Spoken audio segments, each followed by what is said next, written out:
ബത്തേരി കിച്ചണിൻ്റെ ഇന്നത്തെ വീഡിയോയിലേക്ക് എല്ലാവർക്കും സ്വാഗതം. ഇന്നത്തെ വീഡിയോ വീട്ടിലെ കുറച്ച് കാര്യങ്ങളൊക്കെ അടങ്ങിയിട്ടുള്ള വീഡിയോയാണ്. നമ്മുടെ വീഡിയോ ഇഷ്ടമാവുകയാണെങ്കിൽ സബ്സ്ക്രൈബ് ചെയ്യാനും ലൈക്ക് ചെയ്യാനും ഷെയർ ചെയ്യാനും കമൻറ്റ് ചെയ്യാനൊന്നും മറന്നു പോകരുത്. നമ്മുടെ തൊട്ടടുത്ത പറമ്പിൽ മരം വെട്ടുന്നുണ്ട് കേട്ടോ, അതിൻ്റെ സൗണ്ടാക്കി കേൾക്കുന്നത്. ഇനിയിപ്പോൾ വൈകുന്നേരം വരെ ഉണ്ടാവും. ഇന്നലെ രാവിലെ നല്ല മഞ്ഞൊക്കെ മൂടിയൊരു കാലാവസ്ഥയായിരുന്നേ. നമ്മുടെ കൂട്ടുകാർ കുറച്ച് പേര് ചോദിച്ചായിരുന്നു ഇവിടെ തണുപ്പൊക്കെ മാറിയോ, ചൂടൊക്കെ ആയി തുടങ്ങിയോ എന്ന്. തണുപ്പൊക്കെ മെല്ലെ മാറി വന്നു, ചെറുതായിട്ടൊക്കെ ചൂട് തുടങ്ങിയതേ ഉള്ളൂ, വലിയ ചൂടൊന്നുമില്ല കേട്ടോ. പല സ്ഥലത്തും ഭയങ്കര ചൂടാണ്, ഇരിക്കാൻ പോലും വയ്യാത്ത അവസ്ഥയാണെന്നൊക്കെ പറയുന്നത് കേട്ടിട്ടുണ്ട്. പക്ഷേ ഇവിടെ അത്ര വലിയ ചൂടൊന്നുമില്ല, ഇവിടുത്തെ കാലാവസ്ഥ നല്ല കാലാവസ്ഥയാണ് ഇപ്പം. രാവിലെ ഇടിയപ്പവും ബാജിക്കറി ഉണ്ടാക്കി. ഞങ്ങൾ രാവിലെ ചായ കുടിയൊക്കെ കഴിഞ്ഞ് ഇന്നിപ്പോൾ ഒരു കല്യാണമുണ്ട്, കല്യാണത്തിന് പോവുകയാണേ.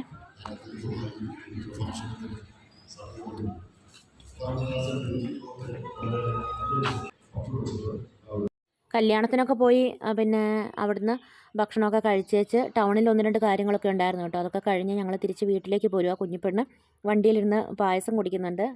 വീട്ടിലെത്തിക്കഴിഞ്ഞ് ചേട്ടായി സോഡ നാരങ്ങ ഉണ്ടാക്കുന്നുണ്ട് കേട്ടോ, ഉപ്പൊക്കെ ഇട്ടിട്ട്. അതൊക്കെ കുടിച്ച് കുറച്ച് നേരം കിടന്ന് ഉറങ്ങുകയൊക്കെ ചെയ്തു. ഉറക്കമൊക്കെ കഴിഞ്ഞേച്ച് പിന്നെ ഞങ്ങൾ വൈകുന്നേരം വയലിൽ കൂടെ ഒന്ന് വെറുതെ നടക്കാൻ വേണ്ടി പോയതാണ് കേട്ടോ.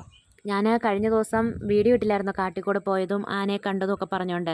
അപ്പോൾ കുറേ പേര് പേടിയാവുന്നുണ്ട്, പേടിയാവത്തില്ലേ എന്നൊക്കെ ചോദിച്ചുകൊണ്ട് കമൻറ്റ് ഇട്ടിട്ടുണ്ടായിരുന്നു കേട്ടോ.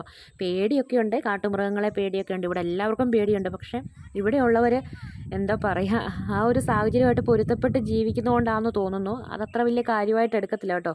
ഇത് പിന്നെ കാടുള്ളിടത്തും ഇല്ലാത്തടത്തും ഒക്കെ കാട്ടുമൃഗങ്ങളുണ്ടാവും. ഇവിടെ പല സ്ഥലത്തും അങ്ങനെ തന്നെയാണ്. വയനാട്ടിൽ താമസിക്കുന്നവർക്ക് ഞാനിപ്പോൾ പറഞ്ഞതിലെ കാര്യം മനസ്സിലാവും കേട്ടോ. ഞാൻ ഇങ്ങോട്ട് കല്യാണം കഴിഞ്ഞ് വരുന്നതിന് മുമ്പ് കാട്ടുമൃഗങ്ങളുടെ കാര്യങ്ങളൊക്കെ വാർത്തയിലൊക്കെ കേൾക്കുകയും കാണുകയൊക്കെ ചെയ്യുമ്പം അയ്യോ അവിടെയുള്ളവരുടെ ജീവിതം എങ്ങനെയാണ്, അവർക്ക് പേടിയാവത്തില്ലേ, അങ്ങനെയൊക്കെ ഞാനും ചിന്തിക്കുമായിരുന്നു കേട്ടോ. പിന്നെ ഇവിടെ വന്ന് കല്യാണമൊക്കെ കഴിഞ്ഞ് ഇവിടെ വന്നതിന് ശേഷം ഇപ്പോൾ ഞാനും ഈ സാഹചര്യമായിട്ട് അങ്ങ് പൊരുത്തപ്പെട്ടു. ഇപ്പോൾ ഇവിടെയുള്ളവരെങ്ങനെയാണോ ജീവിക്കുന്ന അതുപോലെ തന്നെ ഇവിടെ ഇപ്പോൾ ഒരു ആനയുടെ കാര്യമോ കടുവയുടെ കാര്യമൊക്കെ പറയുമ്പോഴത്തേനും മമ്മി വീട്ടിൽ നിന്ന് സാധാരണ വിളിക്കുന്നതിനേക്കാളും കൂടുതൽ 5-6 വട്ടമൊക്കെ വിളിക്കും കേട്ടോ. 5 മണിയാകുമ്പം എല്ലാ പണിയും കഴിഞ്ഞ് അകത്ത് കയറിയോ, ഇനി പുറത്തിറങ്ങരുത് എന്ന് പറഞ്ഞ് വിളിക്കും. പിന്നെ ഒരു 6 മണിയാകുമ്പോൾ പിന്നെയും വിളിക്കും, നീ മുറ്റത്തിറങ്ങിയില്ലല്ലോ, അകത്ത് തന്നെയല്ലേ എന്നൊക്കെ ചോദിച്ചുകൊണ്ട്. പുറമേ നിന്ന് കാണുന്നവർക്ക് ഇവിടെയുള്ളവരെക്കാളും പേടിയായിരിക്കും കേട്ടോ. പക്ഷേ ഇവിടെയുള്ളവർക്ക് പേടിയില്ലാഞ്ഞിട്ടല്ല, എല്ലാമായിട്ട് അങ്ങ് പൊരുത്തപ്പെട്ടു, വേറെ വഴിയില്ലല്ലോ. അതുകൊണ്ട് ഞാൻ ഇന്നലെ വീഡിയോ ഇട്ട ആ സ്ഥലമില്ലേ, അതിലേക്കൂടെ ബസ് ഇറങ്ങിയിട്ട് 2-3 കിലോമീറ്ററൊക്കെ ഉള്ളിൽ ആൾക്കാർ താമസിക്കുന്നുണ്ട്. സ്കൂൾ പിള്ളേർ വരെ നടന്നു പോകുന്ന വഴിയാട്ടോ അത്. അത്രയും കാട്ടുമൃഗങ്ങളുള്ള കൊടും കാടാണ് ശരിക്കും അത്. അതിനകത്ത് ഇല്ലാത്ത മൃഗങ്ങളൊന്നുമില്ല. അതിനകത്തൂടെ സ്കൂൾ പിള്ളേർ വരെ നടന്നു പോകുന്ന വഴിയാണ്. വണ്ടി പോകാനുള്ള വഴിയുണ്ട്, വണ്ടികളൊക്കെ ഇഷ്ടം പോലെ പോകുന്നുണ്ട്. എന്നാലും വണ്ടി ഇല്ലാത്തവർ ഒരുപാട് പേരുണ്ടല്ലോ. ഈ വയലിൻ്റെ ഒരു സൈഡ് കാടാട്ടോ. ഇവിടെയും ആൾക്കാരൊക്കെ ഇഷ്ടംപോലെ തിങ്ങി പാർക്കുന്ന സ്ഥലമാണ്. പിന്നെ കൃഷി ചെയ്യാത്തത് ഭയങ്കര ആനശല്യം ആയതുകൊണ്ടാണ് ഇപ്പം ഇവിടെ കൃഷിയൊന്നും ചെയ്യാത്തത്. ഇത് ഇവിടെ അടുത്തുള്ള കോളനിയിലെ പിള്ളേരാണ് കേട്ടോ. പണിയ ഭാഷ ഇന്നാൾ ഞാൻ വീഡിയോ ഇട്ടിട്ടുണ്ടായിരുന്നു. അപ്പോൾ ഇത് ഏത് ഭാഷയാണെന്നൊക്കെ എന്നോട് ചോദിച്ചിട്ടുണ്ടായിരുന്നു കേട്ടോ. പലർക്കും മനസ്സിലാവത്തില്ല, ഇവരുടെ ഭാഷ കേട്ടാൽ പിടികിട്ടത്തില്ല, ഇച്ചിരി ബുദ്ധിമുട്ടാണ്. അപ്പോൾ പണിയ ഭാഷ കേൾക്കാൻ താല്പര്യമുള്ളവർക്ക് ഞാൻ അവരുടെ വർത്തമാനമൊക്കെ മണ്ണ് കിളച്ചിട്ട് മണ്ണും കൊണ്ട് എറിയുക.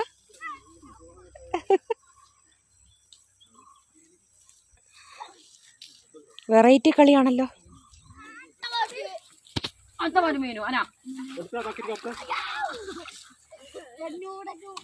മീൻ പിടിക്കും.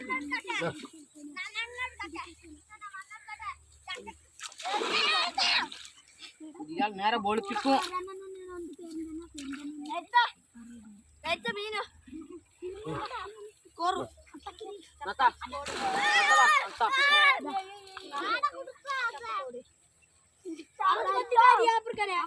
അവനെ കൊല്ലണ്ട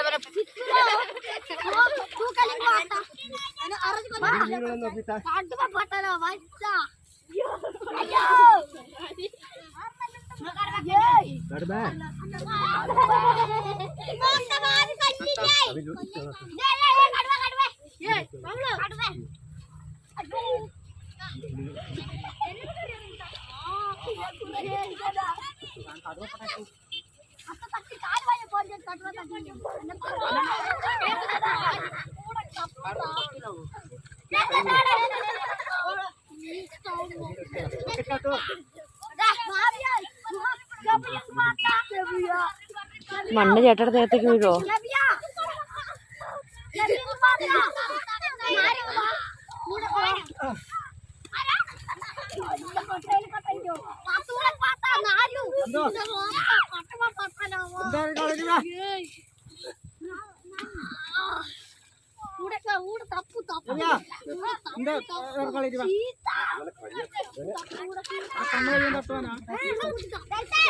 കണ്ണിലേക്ക് അങ്ങ് തട്ടൂടാ.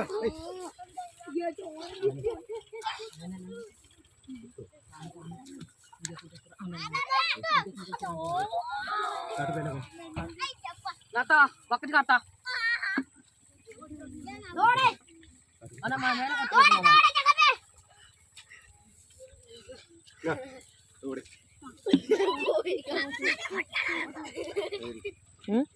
എന്നിട്ട് അവരോടെ മീനൊക്കെ പിടിച്ചേച്ച് അവിടെ തന്നെ വെച്ച് ചുട്ട് തിന്നുന്നുണ്ട് കേട്ടോ. തീയൊക്കെ കത്തിച്ചിട്ടുണ്ട്.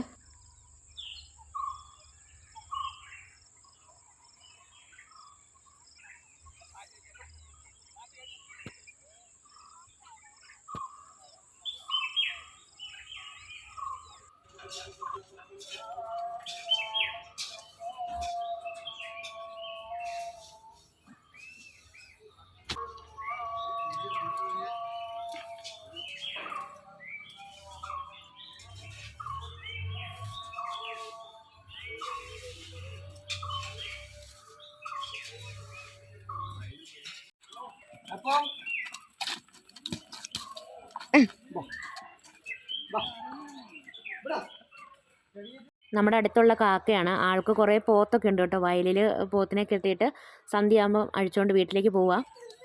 നമുക്ക് റെഡിയാക്കാം.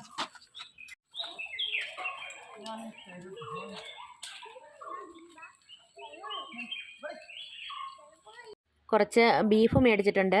ചേട്ടായി കേട്ടോ കറി വെക്കുന്നത്. ചേട്ടായുടെ സ്പെഷ്യലായിട്ടുള്ള കറിയാണ്. പച്ചക്കുരുമുളകും ഇഞ്ചിയും വെളുത്തുള്ളിയും പച്ചമുളകും പെരിഞ്ചീരകവും കൂടെ നരച്ചെടുക്കുന്നുണ്ട്. ഇതിനകത്ത് പച്ചക്കുരുമുളക് ചേർക്കുന്ന കേട്ടോ ടേസ്റ്റ്.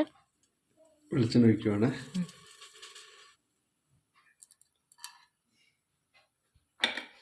കടുക് ഇടുന്നില്ല, വേണമെങ്കിൽ കടുക് ഇടാം.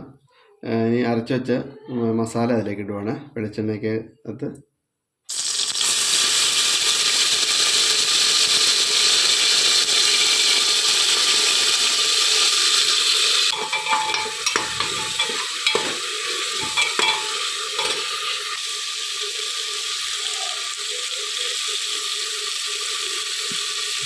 ഉള്ളിയും തേങ്ങ ഇടുവാണ്.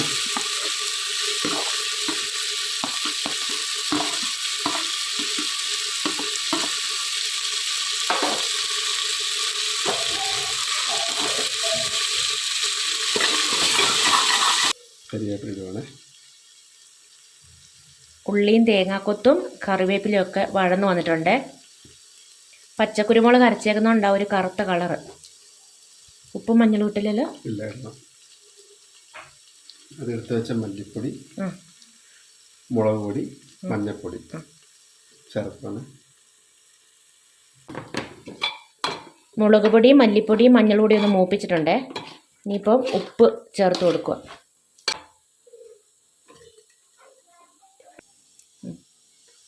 മിക്സിയുടെ ജാറ് കഴുകിയ വെള്ളമാണ്. ഒരു അര ഗ്ലാസ്സൊക്കെ മതിയാവും.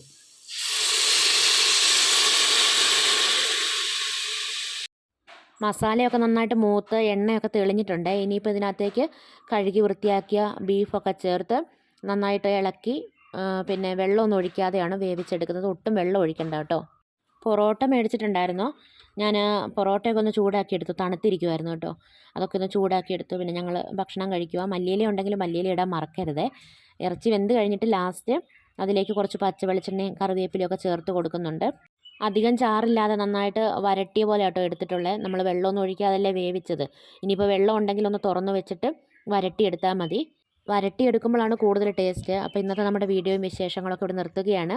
വീഡിയോ കണ്ടിഷ്ടമാവുകയാണെങ്കിൽ സബ്സ്ക്രൈബ് ചെയ്യാനും ലൈക്ക് ചെയ്യാനും ഷെയർ ചെയ്യാനും കമൻറ്റ് ചെയ്യാനൊന്നും മറന്നു പോകരുതേ. നാളെ പുതിയൊരു വീഡിയോയുമായി നമുക്ക് വീണ്ടും കണ്ടുമുട്ടാം.